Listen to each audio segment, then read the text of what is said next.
ačiū už pristatymą. Kaip ir moderatorius pristatė, tai šiandien kalbėsim ir fokusuosimės į obligacijų perspektyvas. Pabandysim aptarti, kokios tos tendencijos, ar iš tikrųjų obligacijos dar yra aktualios, su kokiais iššūkiais, rizikom susiduriam leidžiant, platinant obligacijas. Ir iš tikrųjų visi sutinkam, kad gyvenam pakankamai dinamiškoje aplinkoje, nors ir šiandien tikrai teko girdėti ir tų optimistinių prognozių, kad mažėjančios palūkanų normos turėtų paskatinti tiek verslo plėtrą, tiek turėti teigiamos įtakos nekilnojamo turto sektoriui, statybų sektoriui, bet visi, aišku, to pačiu sutinkam, kad nesam nuo rizikų mes apsaugoti. Tai yra ir vidaus politiniai sprendimai, ir tarptautiniai ekonominiai, ir geopolitiniai aspektai tikrai turi nemažai įtakos investuotojų elgsenai, galimybei pritraukti kapitalo. Nors žiūrint į 2024 metus, vien tik iš vertybinių popierių biržos perspektyvos buvo organizuoti 22 aukcionai, viešo platinimo aukcionai, kurių metu pritraukta virš 160 milijonų eurų. Beje, 15 iš tų aukcioną organizavo Šiaulių bankas, pritraukdamas virš 100 milijonų savo klientams. Taip pat į rinką atėjo sutelktinio investavimo platformos, kurios pirmą kartą BIMai Bond pasiūlė ne tik skolą, bet ir obligacijas. Taip pat, jeigu žiūrėti iš listingavimo arba įtraukimo į prekybos sąrašus, tai 24 metais Baltijos kapitalo rinkoje įtraukta 37 obligacijų emisijos, jeigu palygintumėm su 23 metais buvo 32 emisijos įtrauktos, pati Baltijos kapitalo rinkos kapitalizacija obligacijų pakilo iki 11 milijardų. Ir kur dar vienas tikrai optimistinis aspektas, tai yra iš tikrųjų tai, kad investuotojų skaičius ženkliai didėja, per pastarus 3-4 metus tas skaičius išaugo 5 kartus ir turim virš 200 tūkstančių investuotojų. Šitame kontekste aš ir norėčiau pradėti galbūt nuo pirmo bendresnio klausimo, ar mes dar turime erdvės, ar erdvės turi obligacijų rinką augti. Ir kadangi jau pradėjau nuo Šiaulių banko, tai Eglė ir nuo tavęs norėsiu pradėti, ir ar mes dar esam ant bangos, ir ar vertybinių popierių birža dar gali būti kelius metus, ar bent jau 25 metais rami. Tai aš aišku čia pajokaudamas, bet koks yra jūsų matymas iš tikrųjų, ar kokios tendencijos, ar matote susidomėjimo mažėjimą iš įmonių, emitentų, investuotojų, ar kaip tik tas susidomėjimas auga. Taip pat Šiaulių bankas yra ir bankas, tai kaip obligacijų emisijos ar draudimas konkuruoja su tais standartiniais klasiniais banko produktais, kokios obligacijų emisijos gal silpnosios arba stipriosios vienos. Čia labai gera tema ir žinok, aš turiu tą tokią savybę, kad jeigu man duoda pašnekėti, žinok, pašnekėsiu. Tai galvoju, kažkaip apsiaurinsiu klausimą, kad neliktų tik mano pasisakymas monologu. Bet atsakant, ar yra vietos ir erdvės dar toliau kilti, tai tikrai yra apščiai. Tiek iš investuotojų perspektyvos, tiek iš emitentų perspektyvos, nes su kiekvienu ketvirčiu, ką galiu fiksuoti ir matyti, kad tiek besikreipiančių emitentų skaičius, kurios domina išleisti obligacijas, kurie ketina, nori ir tai bando padaryti, grubiai auga apie 30-40%. Užklausų aš su kiekvienu ketvirčiu gaunu tiek daugiau. Kurie tenkina, kurie netenkina, jau atskiri kriterijai, bet besidominčių skaičius kyla. Iš investuotojų tos kitos perspektyvos investuotojų skaičius lygiai taip pat auga. Čia tokie gal bendri skaičiai, bet esu jau minėjus ir viešai, kad su kiekvienu viešu platinimu, ačiū Nasdaqui, be jūsų nebūtų mūsų, be Gediminai, be tavęs nebūtų pas mane klientų tokio augimo, bet su kiekvienu viešu platinimu pas mane ateina 300-500 naujų klientų į banką, kurie banką pasirenka dėl vienos vienintelės priežasties, tai yra galimybės nusipirkti obligacijas. Ir tas skaičius jis yra augantis su kiekviena emisija, su kiekviena didesnė emisija, kas labai džiugina, nes matyt, erdvės mūsų visuomeniai, tam finansiniam raštingumui, tai edukacijai, kad pinigai turi uždirbti pinigus. Ir ką aš labai mėgstu sakyti, kad turim galvoti, kaip uždirbti, o ne kaip sutaupyti. Matyt, vienas be kito nebūna, bet galvoje turi būti principas, kaip uždirbti, tai tas instrumentas labai padeda. Tai va čia ta emitentų perspektyva, erdvės turi, besikreipiančių tikrai auga, dabar matyt patvirausio pagrindiniai sektoriai, kurie kreipiasi visada, kaip ir buvo, tai yra nekilnojamo turto vystytojai. Tiek gyvenamosios, tiek komercinės paskirties, Kita nauja tema ateina energetikos įmonės. Dar naujesnė tema tai yra būtent baterijų kaupikliai. Va čia, žinokit, nepameluosiu, praktiškai kas trečias nori spėti šitą traukinį ir besikreipia būtent tam tikslu išleisti obligacijas. Investuotojom perspektyvai įdomu viskas, kas nėra NT. Kad ir kaip aš ką tik susivokiau, kokio aš konferencijoje esu, tai matyt, patinka ir NT, viskas gerai, bet ką noriu pasakyti, kad įdomu viskas, kas nėra NT, bet kai reikia investuoti, deda tik NT. Tai nėra taip, kad sako, man įdomu, man tikrai domina, bet kai reikia paskirstyti savo pinigus, visada didžioji dalis visų investuojamų lėšų vis tiek bus sudėta į NT. Tai mes mėgstam šitą temą ir tikriausiai tą temą, kurią kiekvienas supranta iš mūsų investuotojų, bet kas man yra įdomiausia dalis šiais metais, būtent kur aš dedu akcentą, tai yra instituciniai investuotojai. Eilę metų iš eilės mes kalbėjom, kad mūsų rinkos yra nelikvidžios, kad trūksta institucinių investuotojų. 1, 2, 3 vis ieškojom tų tokių priežasčių.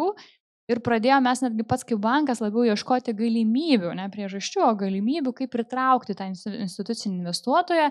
Ir dabar iš tikrųjų turiu dažnus pokalbius su jais, ko reikėtų vis dėlto, kad jie pradėtų aktyviau investuoti mūsų rinkoje. Tai baigiame išpildyti ir matyti vienas iš tokių kertinių bus akcentų, kur jie nori investuoti, būtent yra gynybos sektorius. Karinis miestelis yra nepaslaptis, vienas iš labiausiai dabar aktualiausių institucinių investuotojų temų, kurie sako, jeigu tai būtų per kapitalo rinkas, mes tikrai eitumėm ir eitumėm su nemaža dalim. Tai vat norisi išjudinti ir smagu turėti vienas kitas temas, kurios padės suaktyvinti ir šitą investuotoją, kuris sakys, okei, mūsų regionas yra patrauklus, sektoriai įdomus, ateinam čia su kitais pinigais.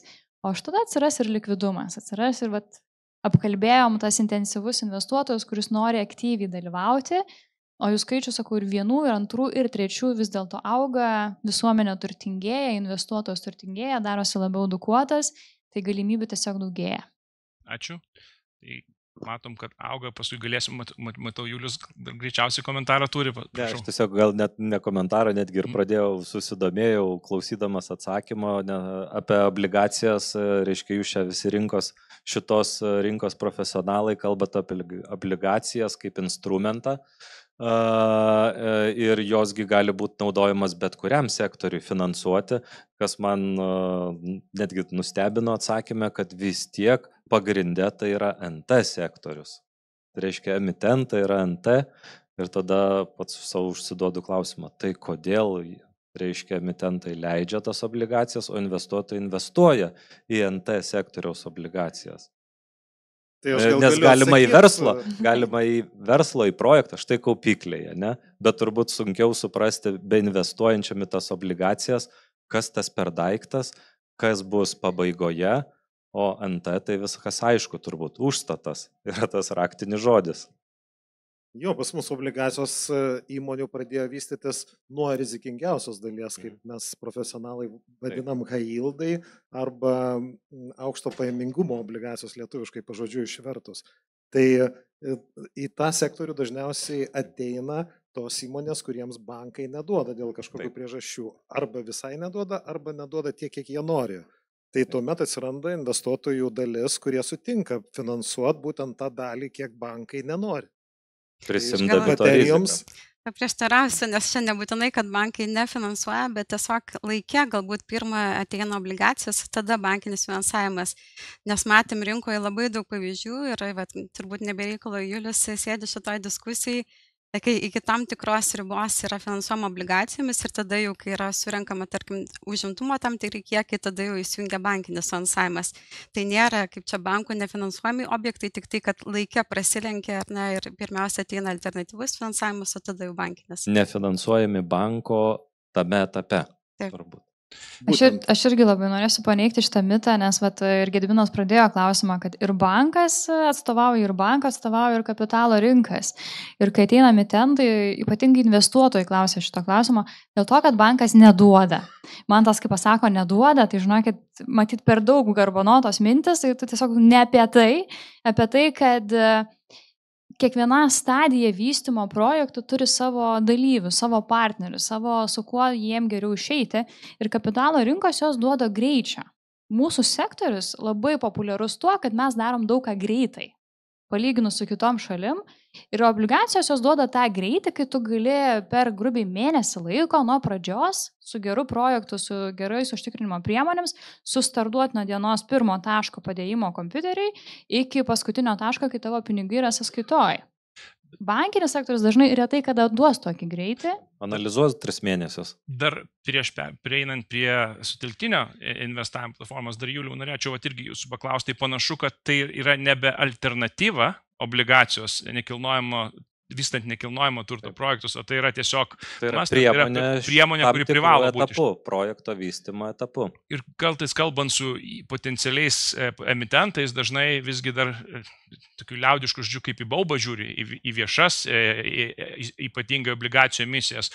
Tai būtent Realko vienas iš pagrindinių, galima sakyti, projektų Hero, metu išleidot 4 emisijas, kuriuom pritraukė 33 milijonus, dalis iš jų buvo privačios, dalis buvo viešos, taip pat emisija listinguota vertybinių popierių biržai. Kokie tie pagrindiniai iššūkiai buvo, taip pat kaip pasirinkta vieša privati, jeigu trumpai pakomentuotumėt. Supratau, tai turbūt pirmą momentą kaip ir palėtėm, kodėl pasikreipiam į obligacijas kaip instrumentą, statydami verslo centrą, norėdami jį pradėti, tikrai startiniame etape.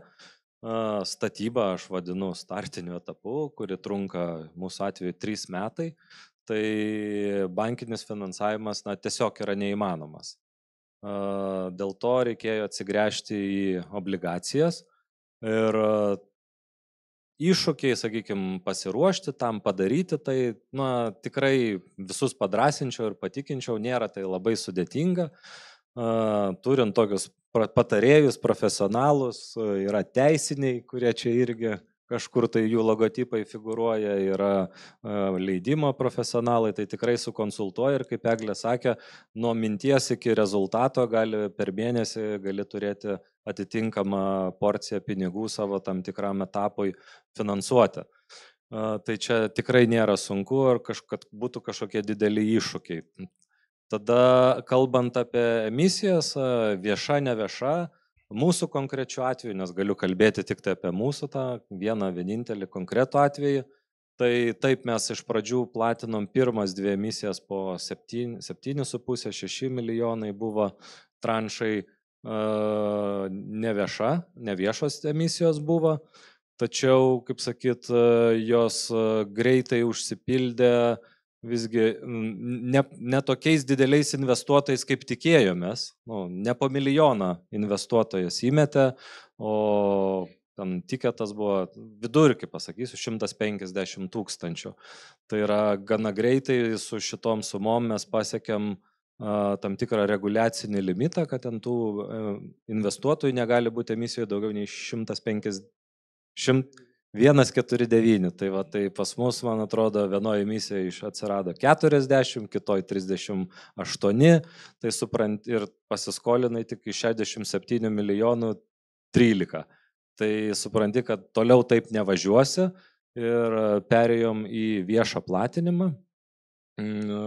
Ir man tai net labiau patinka. Labiau patinka ta prasme, kad projektas gali būti rodomas, galima, pavadinsiu aš tas buitinius žodžius, gal naudosiu netokius reguliacinius, bet gali būti reklamuojamas, ko negali būti neviešoje misijoje. Gali plačiau kalbėti, įvardinti perspektyvą, nes mūsų projektas mes įmatom kaip testinį ir norim rinkai sakyti, kad čia ne viena kažkokia tai nevieša misija, kuri išėjo, išsiplatino ir baigėsi. Mes norim sakyti, kad bus ir kita, ir sekanti, ir trečia, ir jų sumos tokios, nes turim statybinį grafiką, turim apimtis ir galim labai gana tiksliai įvardinti, kiek kada ketinam traukti pinigų. Tai sekančios 2, 3 ir 4 jau buvo viešos ir iš karto matosi, kaip pasikeitė investuotojo portretas, sakykime. Jos irgi buvo panašaus dydžio, viena buvo 6 milijonų, kita platinom mažą dalį, 4 milijonų, bet paklausau, 4 milijonai, bet investuotojai sunešė 13,6 net. Tai aišku, tai mes įvertinam kaip pripažinimą mūsų projektui ir investuotojų, sakau, tada kiekvienoje emisijoje buvo apie 4 su viršum 100 iš karto. Ir tas tiketas sumažėjo ten dramatiškai iki 30 000 vidurkio, o jeigu žiūrėti, kiek investuotojų iki 10 000 suinvestavo, tai apie 70% yra investuotojai nuo 1000, kas yra nominalas, iki 10, tai 70% investuotojų sudaro tai. Aš gal dar papildysiu, jeigu galima, labai gerą akcentą užgriebė Julius, kai kalbėjom apie finansavimas yra pagrindinė priežastis, kodėl NT eina pas kapitalo rinkas, į kapitalo rinkas. Bet kita priežastis, beje, kaip Julius ir paminėjo, matomumas ir žinomumas sparčiai išaugo. Labai daug organinės reklamos. Ir aš turiu ne vieną, ne du ir ne 3 emitentus iš NT sektoriaus, kurie kaip pavyzdys eina į prabangos vystymo projektus. Ir tada sako, žiūrėk, man susirinkti kapitalą aš galiu per vieną investuotoją, kuris viską prafinansuos, arba galiu per 200. Bet iš tų 200 dalis tų klientų bus mano būsto pirkėjai. Tai aš turiu, sako, organinę reklamą. Šiaip esu matomas labai plačiai spaudoj, apie mane kalba, esu žinomas kaip iš projekto pusės. Nes, sako, tokios reklamos aš turėčiau pakankamai brangiai susimokėti, kad gaučiau tokią reklamą. Kita dalis, mano tikslinis investuotojas, ypatingai high net worth'as, kuris į mane investuoja, tikėtina manim jau patikėjęs, patikės ir kaip būsto pirkėjas. Ir jie išnaudoja šitą sinergiją. Ir čia kaip mes kalbam, kad be abejo turi ateidamas į viešą rinką pereiti į kitą brandos etapą, nes čia ne tik reklama be abejo ir yra, gali būti ir tų pačių analitikų ir žiniasklaidos įvairiais kampais klausimai nukreipti ir teigiamai, ir neigiamai. Ir dar norėsis labai apie pajamingumus ir palūkanas pašnekėti, bet prieš tai dar norėčiau, Indre, tavo įžvalgų.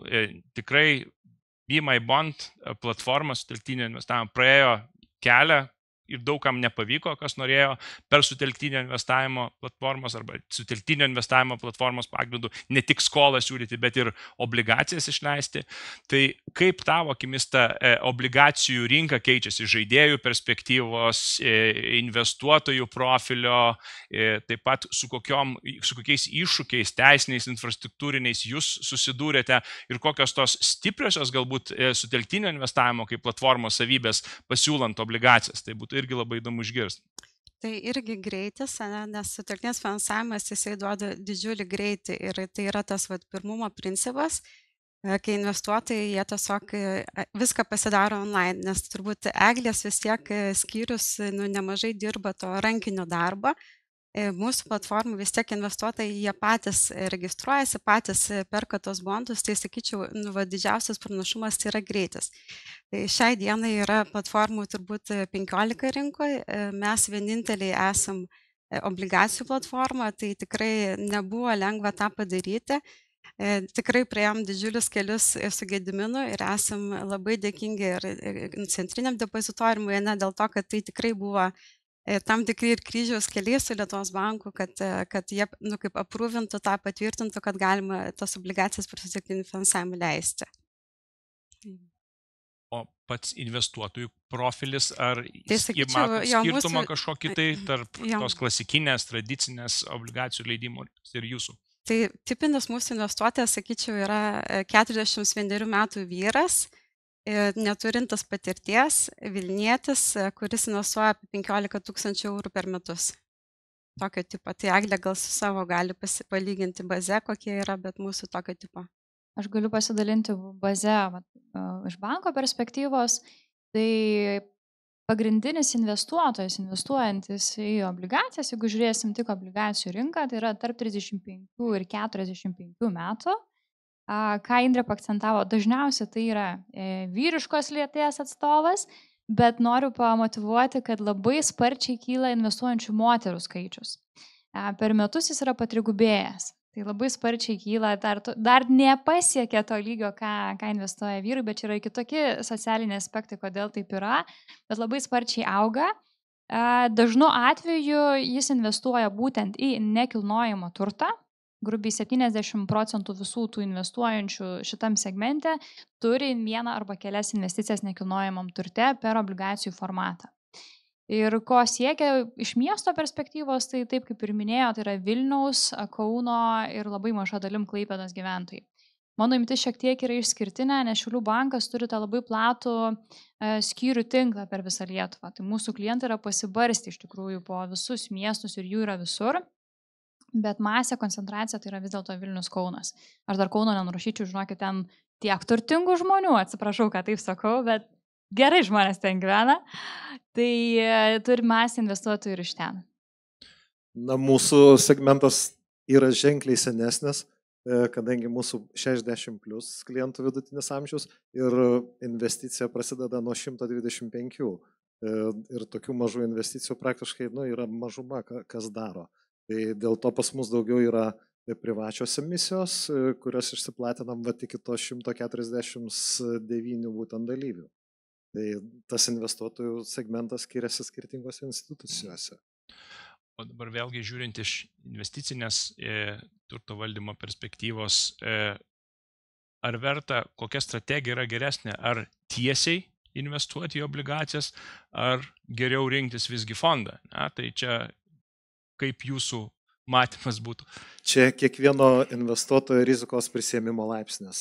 Tai sakysim, matom tie investuotojai, kurie turi portfelius gerokai virš milijono, jie nori investuoti tiesiai, atsirinkinėja patys projektus ir investuoja, kadangi irgi pakankamai didelės sumos ir gali išskaidyti tą portfelį bent jau į 10 investicijų. Bet sunkiausia turbūt yra tiems, kas turi, pavyzdžiui, 500 000. Atrodo didelė suma, bet jeigu tu investuoji po 125, tai tu gali padaryti 3-4 investicijas ir jeigu tarp jų papuolė, pavyzdžiui, kokia nors nesėkminga ta Integrė Trans, reiškia, kad tavo 25% portfelio arba 30% sudegė. Tai reiškia, kad tavo 3-4 metų pajamos tiesiog dingo visiškai. Tai dėl to per fondą investuojant ta rizika išsiskaido. Vėlgi koncentracija, jeigu pasižiūrėsim aplamai rinkoje, pavyzdžiui, jeigu išsivyščiusių šalių obligacijų rinkoje nekilnojamas turtas sudaro 10-15%. Ir tik kai kuriuose šalyse siekia daugiau negu 20-25%. Tai mūsų rinkoje, jeigu pasižiūrėsim, tai ir suvesim viską, pavyzdžiui, skolinimo platformos, jos perskolina vėl nekilnojamam turtui. Tai jeigu jūs investuojate į obligacijas, tokios platformos vis tiek atsiduria galų gale tie pinigai dalis nekilnojamam turte. Tai ta koncentracija nekilnojamam turte dar labiau didėja. Tai dėl to mes, pavyzdžiui, savo fonde apsibrėžę, kad nedaugiau 15% nuo viso fondo investicijų būtų nekilnojamam turte. Aš gal papildysiu, jeigu žiūrėsim iš statistinės pusės, tai nekilnojamas turtas yra didžiausia investicinė klasė pasaulyje. Į ją yra daugiausiai investuojama, Amerikoje daugiau negu pusė investicijų yra būtent nekilnojamas turtas. Ir čia nėra tai, kad kaip mes pažiūrėsime, ta statistika yra vienas didžiausias melas, kokį galim vieni kitiem papasakoti, bet taip ir yra. O kaip atrodo ta investicija, tarkim, mes Ameriką įmam kaip atskaitos tašką, kurie labiausiai išsivystė investavimo temoje. Ten daugiau negu pusė gyventojų ir šeimų aktyvų yra investuojama. Tai tos perspektyvos, kad atrodo gal tiesioginių investicijų nėra susijusių, bet jie daug investuoja į fondus, į fondų vienetus ir atskiras temas, kurios būtent didėjai tiek hedge fondai ir fondai, jie labai daug investuoja į NT. Tai gali nesimatyti per tiesioginės investicijas, bet labai daug tų investicijų yra nukreipta būtent į private equity, į konkrečias įmonių investicijas į NT. Ir tai, ką mes matom, tai kas yra viešai publikuojama tos investicijos, kurios yra skirtos į listinguojamas įmonės. Ir atrodo tas pasaulis, kad Warrenas Buffettas investuoja tik į Apple. Tai Apple nėra jo pagrindinė investicija yra private equity. Tai va šitoje vietoje turim šiek tiek iškreiptą tą matymą. Tai NT matyt visi sutinkame, kad niekas nenurungs visam pasauliu. Jis yra aktualus ir svarbus ir viena didžiausių investicijų. Sekanti didžiausia investicija yra obligacijos po NT. Tai taip mes ir įsidalinam tą pasaulį. Tai NT irgi, kaip mes klasifikuosim, ar antri namai yra investicija, ar tai yra namai. Kadangi vieni tai klasifikuoja kaip investicija, kiti sako, kad čia neturėtų būti klasifikuojama kaip investicija. Tai tas nematomas sektorius, jis toksai labai sunku nubrėžti ribą. Taip, tai va dėl to ta statistika toks gražus melas, gali bet ką nupiešti, ką tik nori žmogus išgirsti ir būsi teisus svarbiausia. Tai tada Indrės irgi tuo pačiu paklausiu, net ką minėjo ir Eglė, tai nemažas susidomėjimas iš nekilnojamo turto sektoriaus atsiranda iš baterijų, o kokius matot jūs potencialius klientus? Tai ir nekilnojamo turto sektorius, ar ir taip pat iš kitų sektorių kreipiasi į sutelktinio investavimo platformą? Kreipiasi tai ir iš kitų, bet matom, kad klientai vis dėlto žymiai labiau myli NT. Ir tikrai labai norim pasiūlyti daugiau verslo obligacijų ir turėjom pavyzdžių emisijų, kur leidom, tarkim, pramogų centrų, reiškia, obligacijas arba Varklando, kuris buvo irgi, gali sakyti, netiesiogiai NT, nes tai yra paslauga tam tikra darbo vietos nuomas, bet dėja matom, kad vis tiek dominuoja projektai, kurie konkretus NT objektai su pirminio arba antriniu įkeitimu. Ir idealus turbūt projektas yra, kad kuo trumpesnis, nes irgi turėjom tų vadimų bridžų iki 6 mėnesių finansavimo, tai ten tikrai išpirko investuotojai per vieną dieną, tarkim, emisiją 3 milijonus eurų, tiesiog mes, kadangi negalim organizuoti oversubscription'o, tai to nedarim, bet turbūt jeigu galėtumėm, tai tikrai tam būtų kokius 3-4 kartus oversubscribed. Bet dėja matom, kad tiek dėl edukacijos, tiek dėl tokio, kaip pasakyti, saugumo profilio, kai jiem yra labai aiškus daiktas, pro kurį jie gali parvažiuoti ar pačiupinėti, ar jį pasižiūrėti, tai jie vis dėlto renkasi daugiau NT užtikrintas obligacijas. Aišku, irgi, ką Eglė minėjo, kiti sektoriai, tarkim, energetika irgi yra tema, bet bijau, kad čia visiems dar mums reikia gana daug to edukacinio darbo nudirbti ir tikrai klientų šviesti, nes jie galbūt supranta, tarkim, LTV, reiškia, rodiklį, bet visus kitus mes ir dabar kalbėjom, diskusiją turėjom, tikrai reikia dar mokinti rinką, numokinti čia taip kabutėse, ar ne, bet papasakoti, kad jie suprastų, kaip vertinti verslus, kaip vertinti jų užsiskolinimą, kaip atrodo garantijos, laidavimai, kaip tie visi užtikrimo priemonės. Tai tikrai tą edukacinį darbą dirbam ir stipriai ir manau, kad per laiką tikiuosi turėsim ne tik NT, kad tikrai ir verslo obligacijų. Ir visi, aišku, galiausiai atsisuka į kokios tos palūkanos turėtų būti, koks tas pingumas, nuo ko priklauso, nes tie, kas leidžia, nori greičiausiai mokėti mažiau, tie, kas perka, nori greičiausiai matyti didesnes palūkanų normas, tai Gintarai, kaip nuo ko priklauso ir kokių galima atsižvelgiant į esamas aplinkybės tikėtis kokio to pajamingumo?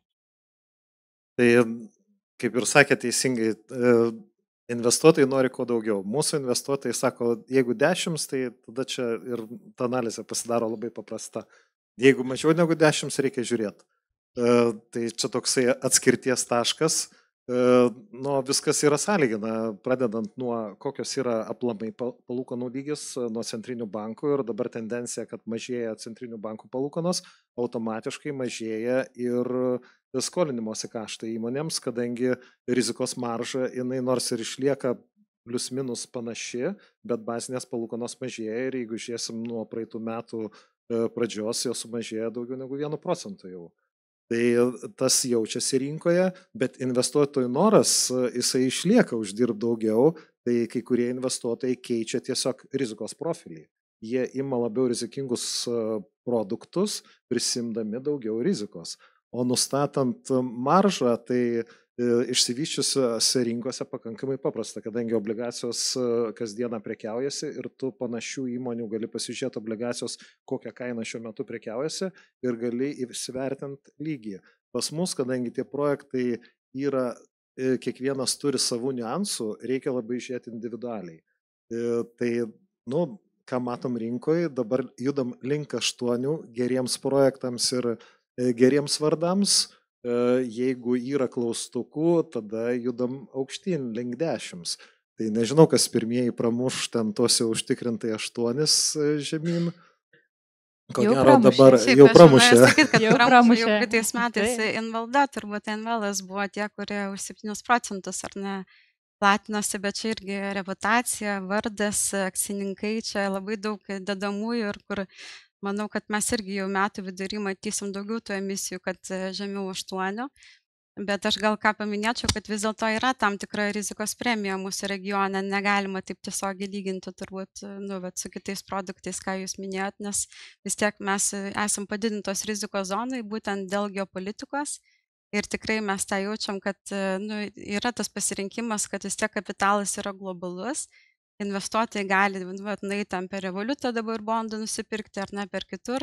Tai jie, kaip pasakyti, jie tikrai supranta, kad jie turi pasirinkimo laisvę ir tada turim kažką ir daugiau pasiūlyti, ne tik tai, kad tarkim, per palūkanas, bet ir per saugumo priemonės. Nesinori lysti į techninę diskusiją, bet Lietuvos, jeigu pasižiūrėsim tą vadinamą spredą arba rizikos maržą virš Vokietijos obligacijų, jinai nėra kažkokia didelė, jinai labai panaši kaip Prancūzijos šiai dienai. Tai ta geopolitinė rizika dalinai yra įvertinta jau bazinėse palūkanose. Čia valstybinės obligacijas turite omeny, bet ne corporates.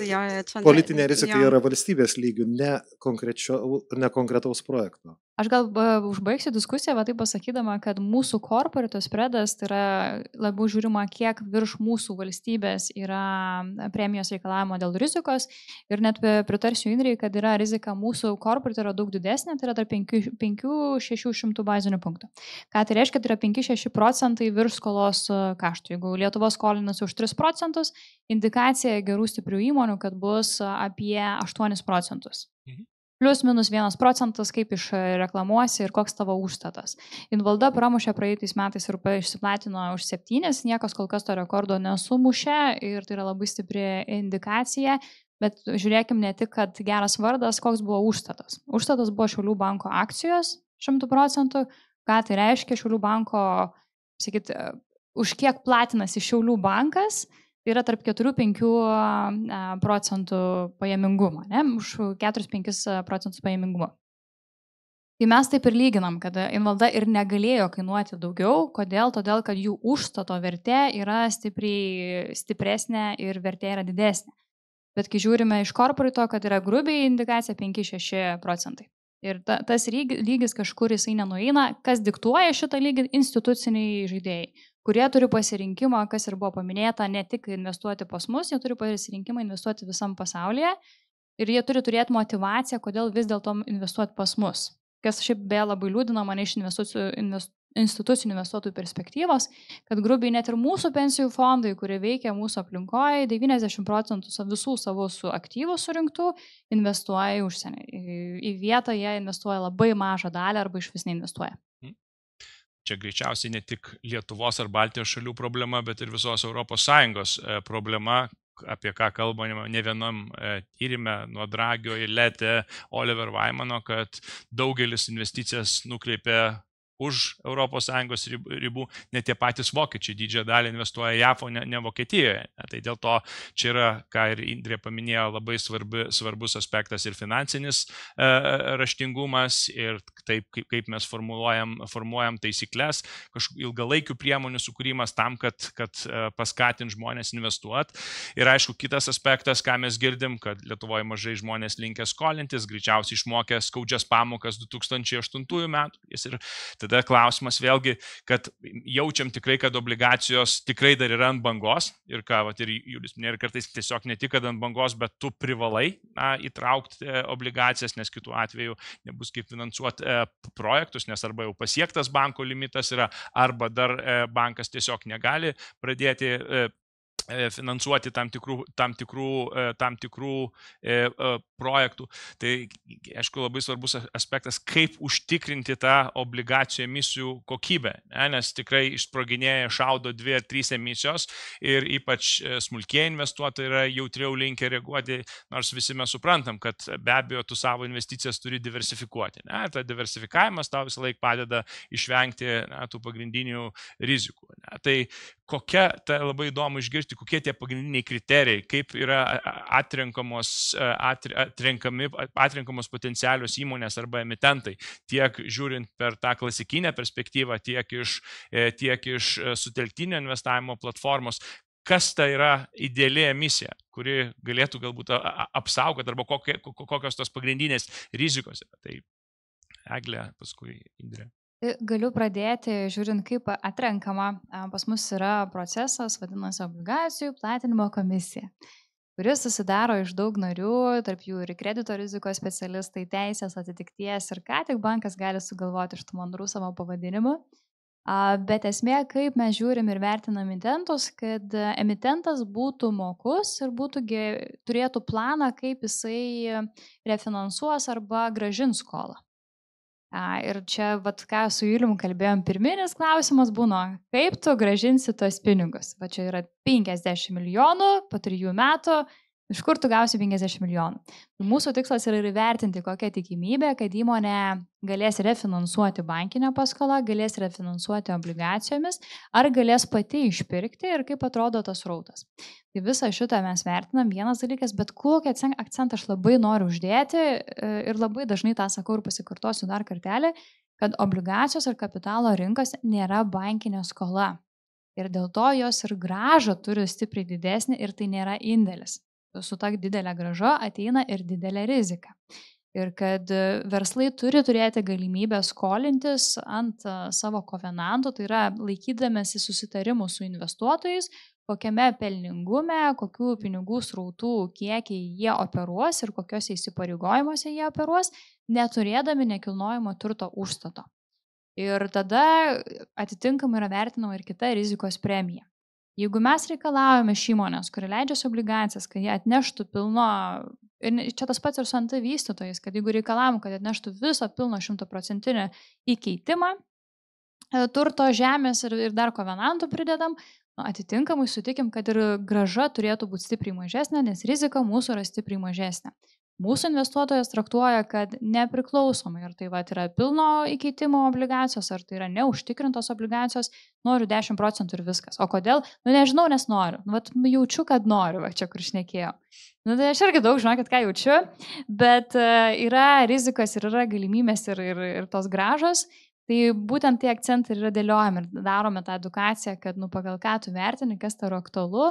Tai visai aišku, pirmiausia, žiūrime į užstatą. Kokie yra užtikrinimo priemonės. Jeigu jų nėra, einam į kovenantus ir žiūrim, kad įmonė tikrai gebėtų ir galėtų grąžinti skolą. Net ir užstatas nėra išsigelbėjimo šaltinis. Ta edukacija labai stipriai darom ir vis tiek žiūrim, kaip įmonė operuoja. Pirmiausias kriterijus yra įmonės veikla ir kuo jis užsijama. O tada jau einam į tokius lengvesnius kovenantus, susidėliojimus. Iš savo pinigų moka palūkanas ar ne iš savo, reikia užsiskolinti pastoviai, kad tą skolą kažkaip operuoti, kas, žiūrim, piramidė ar ne piramidė, ar tai tikrai testiniam veiklai kažkokiai užtikrinti. Kitas dalykas yra, kad kiek apribojimas, kiek akcininkas gali įnešti ir išsinešti pinigų, kiek įmonė gali po to pasiskolinti ir užsiskolinti ir siekiam to įmonės veiklos tvarumo. Tai tokiu labai plačiu požiūriu daug ką apliečiam. Ir vis tiek visada kažkur prasprūs. Nebūna versle, kad visos įmonės sėkmingas, kaip šnekėjom, bet stengiamės kaip įmanoma išlaikyti aukščiausią to rodiklį. Tai Eglė daug ką paminėjo, tikrai mes irgi žiūrim, kad tas modelis verslo būtų tvarus, nes su NT gal truputį paprasčiau, ar tarkim, vystymo, jeigu yra projektai, vis tiek vertinam, tarkim, pardavimo kainą, greitį, kokios yra prognozės, kaip greitai tie pinigai grįš, ar ne, kaip greitai atsiranda jų, tarkim, avansai pirkėjų. Jeigu tai yra komercinis NT, vėlgi, jeigu jų yra tam tikras užimtumas nuomininkų ir, reiškia, jau preliminarios sutartis pasirašytos, tai sakyčiau, šitie visi parametrai vertinami, bet turbūt pats pagrindinas, čia net kaip nelaikant, aišku, užstatai, ten visi vertimai svarbu, bet sakyčiau dabar, ką mes matom, pagrindinis kriterijus yra trukmė. Tai aiškiai ideali emisija yra kuo trumpesnė emisija, jeigu ten 6 mėnesiai iš viso yra, čia nerealu ir jos labai greitai yra išperkamos, tai sakyčiau, tas sweet spot yra iki 2 metų, kur tikrai investuotojai linkia investuoti, jeigu virš jie nebemato to horizontą, ar čia saugu ar nesaugu, vėlgi, kaip minėjau, geopolitika yra labai svarbus faktorius.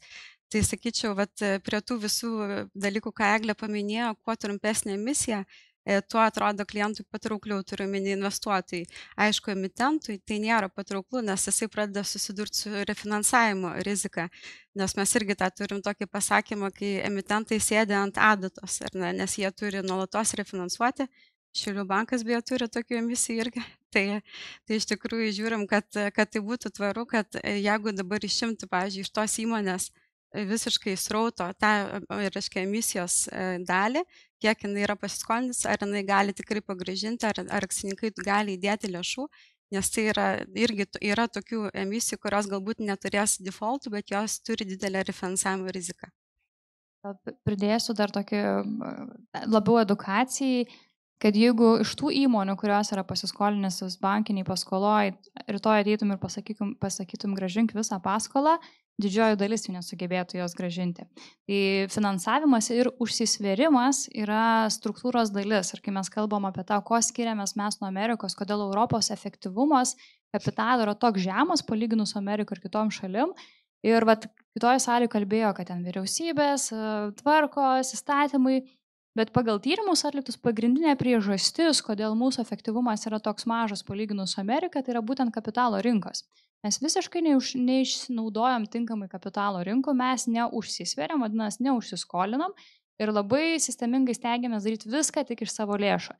Čia labai yra sveikintina, labai saugu, bet jeigu mes siekiam maksimalios grąžos arba didesnės grąžos ir to, sakyti, didelio augimo, tai nėra tas katalizatorius, kuris padės kaip tik, kuris sustabdo. O skola yra tas normalus objektas, kuris tau padeda greičiau procesus vystyti ir dalykus vystyti. Ir kažkaip norisi išsimti tą, kad tai nėra blogas dalykas. Skola, čia aš kai iš kapitalo rinkų ten visi užskolintus pinigus dirba ir matyt negaliu suprasti, kaip galima veikti neužskolintus pinigus, kaip investuoti neužskolintus pinigus, bet visame tame turi balansą, suvokimą savo rizikos ir galimybių ir jis turi būti pasvertas. Bet, kaip pasako, aš man sakau už to, kad Juliaus, kur buvo pasakyta, kad, tai kaip jūs gražinsit? Aš neturiu gražinti 10 metų, jeigu aš tvariai veikiu ir galiu užsiskolinti ir toliau. Ir čia su tuo viskas yra gerai. Čia nėra blogai, kad aš atėjus dienai X, sakysiu, man reikia dar pasiskolinti. Svarbiausia, kad ta skola nebūtų amžinai auginama piramidės principų ir skolinusi tam, kad padengčiau palūkanas. O jeigu skolinusiu pastoviam srautų, nes pati įmonė auga ir mano įmonės vertė auga, nieko su to blogo nėra, kol išlaikom balansą. Aš dar dadėčiau, ką mes žiūrim sektorių, kadangi mes neinvestuojam vien tik į nekilnojamą turtą, šiai dienai turim 11 skirtingų pramonės sektorių per 10 skirtingų Europos šalių, tai mes žiūrim dar, kaip tas sektorius laikosi, kadangi sektoriai, kaip žinom, banguoja su ekonominiais ciklais kartu ir žiūrim į tuos sektorius, kurie išeidinėja iš dugno. Dėkui. Tu laikas į pabaigą, tai dėkui visiems už įžvalgas. Panašu, kad obligacijos kaip alternatyva, kartais kaip ir būtina priemonė yra ant bangos, jos leidžiamos ne bet kaip. Tikrai yra atliekamas darbas tiek atrenkant, tiek padedant pasirengti tam žingsniui ir kaip mes biržai vis laik sakom, kad kiekvienas atsakingai dirbantis verslas gali ir privalo galvoti tiek apie vieną būdą, tiek apie kitą būdą, kaip kuris suteikia galimybę pasiskolinti. Tai ačiū dalyviams už diskusiją, už įžvalgas. Ačiū Jums. Dėkui.